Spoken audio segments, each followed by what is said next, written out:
Улантат студияда Расул Багышбаев. Коронавирус пандемиясы жана анын кесепеттери экономикалык иштендерлик бардык түрлөрүнө терс таасирин тийгизди. Карантин чаралары көп нерсени үзгүлтүккө учуратты.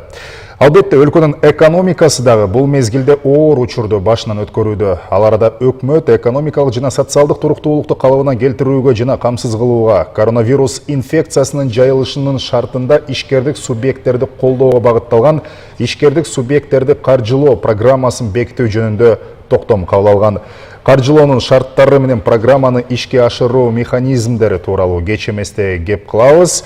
Бүгүнкү конокторубуз Айыл банк ачык акционердик коомунун башкармалыгынын төрагасынын орун басары Бакыт Асанбаев, РСК банк ачык акционердик коомунун башкармалыгынын төрагасынын биринчи орун басары Уланбек Шамкеев жана Кепилдик фонду ачык акционердик коомунун башкармалыгынын төрагасынын биринчи орун басары Эрик Таласпаев. Саламатсыздарбы, дагы бир жолу студияга кош келиңиздер. Анда алгач Бакыт Рыспекович, суроону сизден баштасак, мына ушул кабыл алынган программанын алгачкы баягы шарттары, аны ишке ашыруу механизмдери, программа кандай шартта, кандай жол-жолдор менен ишке ашат, кененирээк токтолсоңуз. Саламатсыздарбы, урматтуу теле көрүүчүлөр. Өзүңүздөргө белгилүү болгондой, пандемиянын ушундай биздин экономикага тийгизген таасири аябай өтө терс болду. Ошол себептен өкмөт тарабынан атайы программалар, антикризистик программалар иштелип чыгып, анан бүгүнкү күндө ушул антикризисный программанын алкагында ишкерлик субъекттерди каржылоо программасы иштелип чыгып, бул банктар аркылуу ушул жабыркаган кардарларды, бизнесмендерди жабыркаган эмес, деги эле ушу экономикага түздөн түз туура таасир берүүчү финансылык багыт катары ушундай токтом кабыл алынып, 9-июнда ушул бекилди. Анан биз ушу банктын өкүлдөрү ушул программага катышып, азыр финансы каржылоону баштадык. Бул каржылоонун негизги банктар үчүн максаты болуп мындай болуп эсептелет. Кардарларга льготный кредиттерди берүү болуп. Анан бул жерден эң негизги багыттар болуп регионду камсыздоо болду финансы жактан. Булар 40% Бишкек жана Ош шаарларына берилиш керек ушул бөлүнгөн каражаттын. Ал эми 60% болсо региондорго берилиш керек.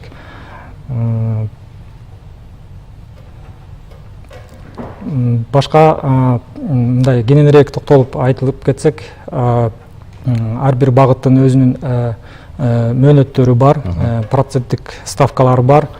Анан жанагы льготный период деп коебуз, төлөгөндө ар бир ошол кредиттин багытына жараша льготный периодтор коюлат. Анан ставкалар дагы өзүнүн багытына жараша айырмаланып турат. Бул жерде эми баягы ушул колдоого, каржылоого муктаж болгон бардык чакан жана орто ишкерлердин түрүн колдоо болуп атпайбы? Мындай орточо алганда пайызы жана мөөнөтү канча убакытта белгиленип атат? Бул эми баягы жеңилдетилген кредит болгондон кийин убакыт бир топко узарды болуш керек. Эми бул жерден негизги баягы ставкалар боюнча айтып кетсек, элдин көбү баягы проценттик ставка пайызга кызыгат да, себеби рынокко караганда 2 эсе арзаныраак, анда кээ бир багыттар боюнча андан дагы аябай арзан ставкалар берилип атат. Мисалы үчүн жанагы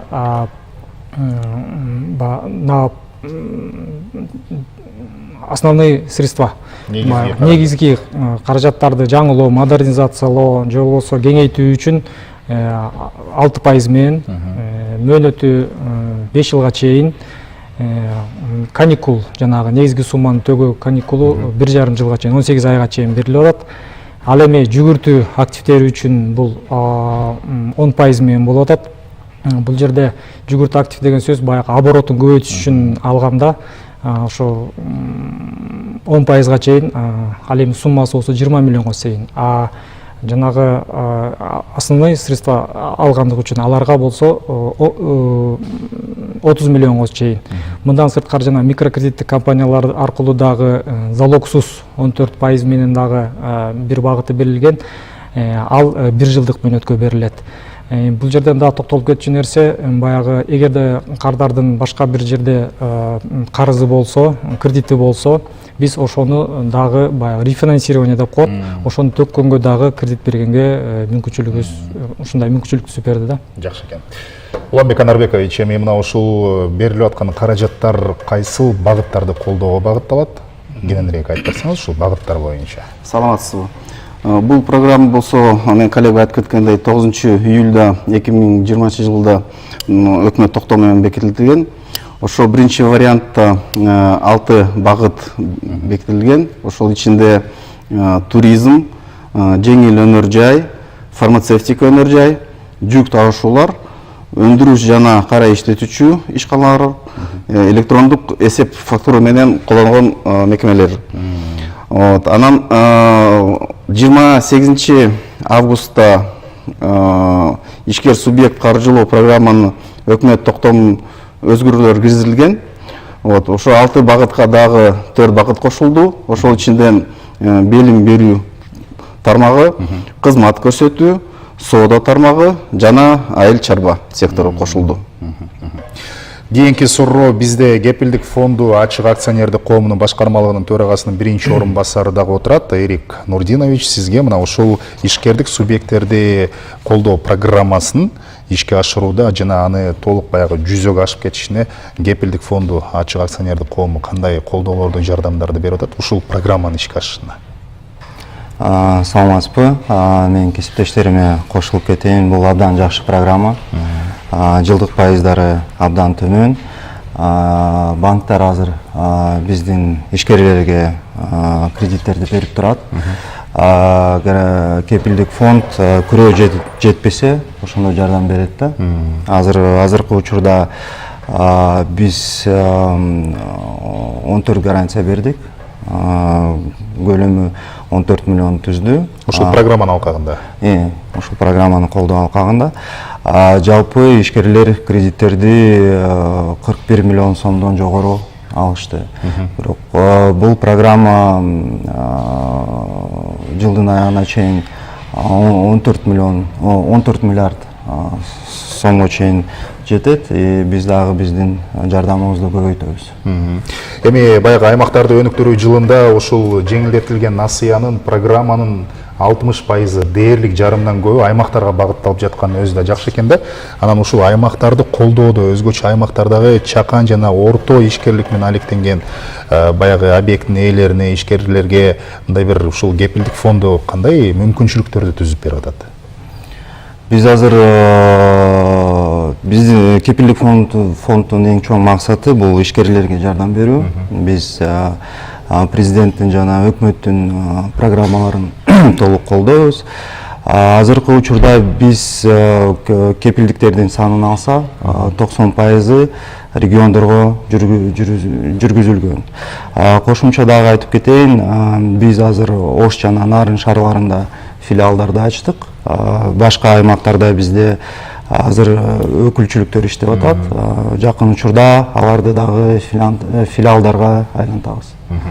Эми мына сиздердин банктын, ушул эле РСК банкынын, Айыл банктын аймактарда дагы бир нече өкүлчүлүктөрү, филиалдары иштеп жатат. Ушул аймактардагы ишкерлердин ушул программага болгон кызыгуусу бүгүнкү күндө кандай болуп жатат? Маалымат барбы? Ушул алып жатышы кайсыл аймак активдүүлүгүн көрсөтүүдө дегендей? Бул программанын негизги башындагы ошо өкмөт тарабынан койгон шарттарынын эң негизгиси бул региондун бардык катмарын камсыздоо болчу. Анан биз бөлүнгөн акчаны өзүбүзгө алганда сөзсүз түрдө ар бир областка бөлүп бердик. Анан азыр ошол ар кайсы область өзүнүн баягы бөлүнгөн каражатын сөзсүз түрдө бериш керек. Анан эми башында оорчулуктар болду, себеби жанагындай чектөөлөр бар болчу тармактар боюнчачы. Азыр эми чектөөлөрдүн алып салып басымдуу бөлүк азыр бизде соода сатык айыл чарбанан баягы кызмат көрсөтүү эмеспи. Ошондуктан ошол жактарын кошкондон кийин азыр аябай активдештирип баштады да. Анан бул программаны ишке ашырууда багы банктар тарабынан дагы бул мамлекеттик Айыл банк, РСК 2 банк биз жөн эле баягы клиенттер күтүп отурбастан биз тараптан дагы баягы реклама катары көптөгөн иштерди аткардык. Мисалы үчүн ошо райондук деңгээлде ошо бизнесмендерди чогултуп, ошо районный администрациянын деңгээлинде ошо көптөгөн кардарларды чогултуп, биз өзүбүздүн консультациябызды берип, андан сырткары ар бир биздин баягы өкүлчүлүктө жанагы точкаларыбызда рекламный вывескаларды чаптап, ар бирине баягы толук маалымат жеткидей кылып, элдин баарына баягы маалымат бергенге аракет кылдык. Мындан башка сайттарга дагы, анан өзүбүздүн баягы жаңылык тарга дагы ушул өзүбүздүн ушул программада катышып биз дагы кредит бергенибизди маалымдап жатабыз да. Бүгүнкү күндө азыр ишкерлердин баары тең бул программа боюнча толук маалыматы бар деп айта алам да. Уланбек Анарбекович, сиз жогоруда бир нече багыттарды атап кеттиңиз. Эми бул программа баягы коронавирус пандемиясынын шарттарында берилип атпайбы, ошол ишкерлерди колдоо максатындачы жаңыдан баягы ишкерчиликти баштайм деген бизнесмендерге колдоолор кандай болуп жатат бүгүнкү күндө? Аларга да карап берип атабыз. Колжо келгенче жардам берип, бирок негизи бул программа именно коронавирус кыйналып турган бизнесмендерге берилет да, ошого карата. Эми кайра эле Эрик Нурдинович, сизден сурайынчы, ушул кепилдик фонду чындап эле баягы төлөй албай калганда, же болбосо дагы ушундай чындап эле колдоого, кепилдикке муктаж болуп турганда сиздер кол сунасыздар да, былтыркы жылдын эсебинен быйылкы жылдын канча бир айын алып карап көрө турган болсо канча кепилдик бергенге жетиштиңиздер? Жалпы айтып кетейин, кепилдик фонд 2016 жылы уюштурулган. Анда Сооронбай Шарипович премьер-министр болгон. Ошол тараптан бери биз 2751 кепилдик бердик. Жалпы ишкерлер кредиттерди 7,8 миллиард сомго алды. Кепилдиктин көлөмү 2 миллиард сомдон ашты. Бүгүнкү күндө мына ушул РСК банк, Айыл банкы баягы көрсөтүп аткан колдоолорду пайыздары дагы мындай бир азайышы мүмкүнбү? Же бул программада бекитилген пайыздар жана мөөнөттөрү калабы? Бул эми пайыздар боюнча мен айтып кетет элем, баягы базарда, рынокто бул шарттарга жараша. Ушул багыттарга баягы рыноктогу ставкалар 2 эсе 3 эсе көп өйдө турат. Мисалы үчүн ошол эле соодага 20дан кем эмес берилчү буга чейин. Азыр эми ошол эле сооданы эгерде жүгүртүү активин алса 10% менен алат да. Бул кардар үчүн аябай жакшы деп ойлойбуз да. Анан ушул ставка өтө эле чоң жардам тиет. Анан мындан ылдыйлатканда эми мисалы үчүн жанагы эме бар да, ар бир бизнестин өзүнүн төлөмдөрү бар да, канча убакытта өзүн оккупать этет. Мисалы үчүн соода саттыктыкы баягы оборот аябай бат болгондуктан мунун эмеси ставкасы кичине жоктерди алганда аларга кичине көбүрөөк убакыт талап кылынат да, баягы өзүн оккупать этиш үчүн. Ошон үчүн алардын ставкасы 6га чейин түшүрдү. Анан бул жерде тактап кетчү, дагы бир айтып кетчү нерсе, жанагы налоговый биздин салык кызматы менен түзмө-түз жанагы санарып териштирүү компонентин колдонгон ишкерлер үчүн 4%ке чейин түшүрүлгөн да. Мисалы үчүн кардар эгерде налоговый менен түзмө-түз иштеп, онлайн жанагы кредит контрольно-кассовый машина менен иштесе, электрондук счет фактуралар менен иштесе, аларга биз 4% менен беребиз. Бул жерден дагы белгилеп кетчү нерсе, бул 4% бул 2-чи жылдан баштап гана эсептелинет. А 1-чи жылы проценти баягы эсептелинбейт да. Кардарларга бул аябай чоң жардам деп ойлойбуз да. Мындан ылдый кылыш эми баягы рыноктун шартын эң төмөн коюлат да. Сиздердин банктын деле шарттары ушундай болуш керек. Бизги бирдей эле. Окшош бардыгы. Бул программага 11 банк катышат. Вот 11 банкты тең ставкалар бирдей. Түшүнүктүү. Эми мына ушул ишкерлерди колдоо программасында азыр бизди көрүп аткан теле көрүүчү баягы биз ушул программаны ишке ашыруу механизми деп мындай бир жол шарттарын түшүндүрүп бере атпайлыбы? Уланбек мырза, сиз мүмкүн болсо мындай бир жөнөкөй тил менен бизди көрүп аткан теле көрүүчү алгач кадамын эмнеден башташ керек ушул насыяны алуу үчүн? Эмнелер керек? Эми биринчиден банкка келиш керек же биздин сайтка интернет аркылуу кириш керек. Ошол маалымат баардыгы сайтта, анан банкта бар. Вот биз болсо азыркы учурда цифровизация деп документтерди азайтып атабыз. Биз тыс жанагы санариптиштүү түндүк программа менен иштеп атабыз. Ошол программа аркылуу 3-4 документтер биз ошол жерден эле алабыз. Вот калган документтер клиенттер өзү эле алып келип берет.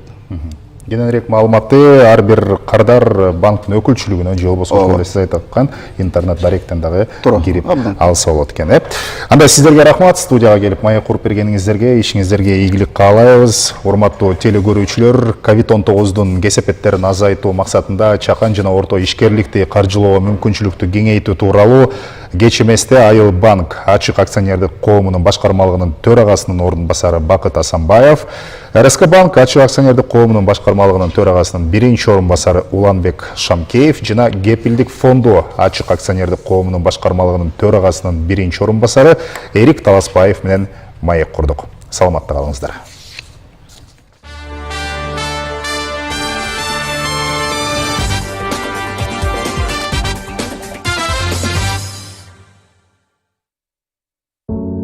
Мы все устали. Мы растеряны и подавлены. Мы не ожидали таких последствий. Мы хотим, чтобы все было как раньше.